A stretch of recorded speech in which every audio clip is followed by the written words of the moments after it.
Собраниската дебата за уставните измени ќе започне на пленарната седница закажана за 18 август. Ќе трае најмногу 10 работни дена, но неизвестно е дали ќе се гласа на последниот ден од расправата. Можноста гласањето за уставните измени да биде одложено додека не се обезбеди мнозинство, ја навести председателот на Собранието Талат Џафери денеска на редовниот брифинг со новинарите.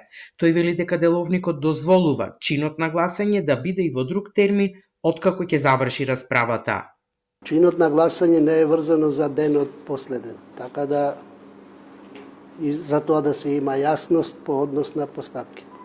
Тоа го предвидува и деловникот, тоа го покажува и праксата претходно од слични иницијативи за уставни измени, затоа што Собранието одлучува доколку има потребно мнозинство за одлучување. Собранието ќе почне со работа на 18, а чинот на гласање дали ќе биде по завршување на расправата или ќе биде одложено, тоа зависи од конкретната состојба.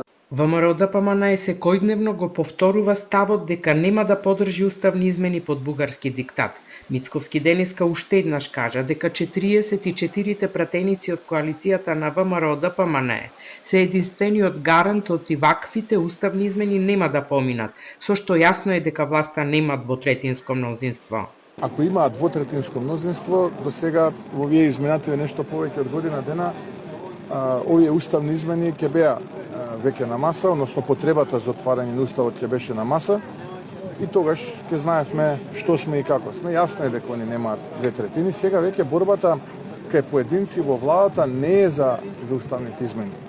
Борбата е како да го поминат месец август и дополнително да манипулираат со граѓаните и со јавноста, бидејќи се под притисок за избори на есен.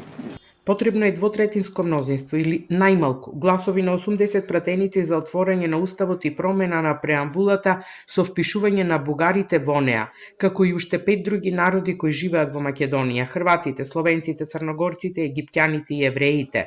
Пратеникот Инес Ибрахим од турската партија во владеачкото мнозинство деновиве изјави дека нема да гласа за уставните измени.